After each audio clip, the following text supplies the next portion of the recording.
হরে কৃষ্ণ। এখন একটা খুব সুন্দর তত্ত্বকথা শোনাচ্ছি, শোনো।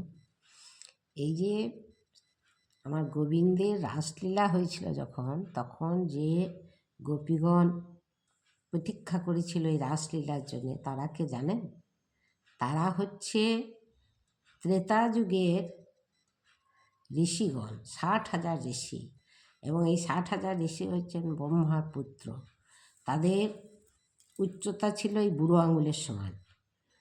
তারা বটগাছের ঝুড়ি ধরে তপস্যা করছিলেন ভগবানকে পাওয়ার জন্য। তপস্যা করছিলেন।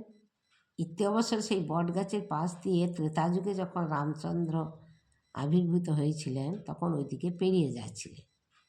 তো রামচন্দ্রের রূপমাধুরী দেখে তাদের মনে মনে হয়েছিল যে আমরা যদি নারী হতাম, তাহলে রামচন্দ্রকে প্রতিরূপে বরণ করে, আমরা একসঙ্গে প্রতিরূপে বরণ করে আমরা ধন্য হতাম, নিজেকে ধন্য করতে পারতাম।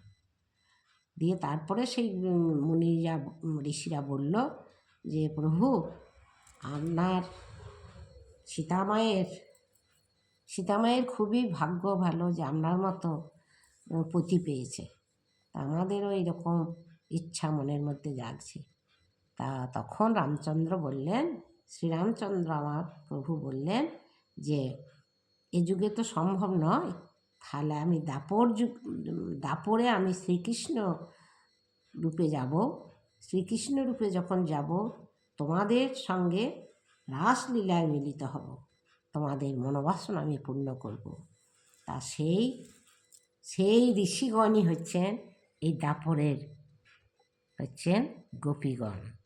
তাদের মনোবাসনা পূর্ণ করার জন্যে আমার গোবিন্দ রাসলীলায় অবতীর্ণ হয়েছিলেন।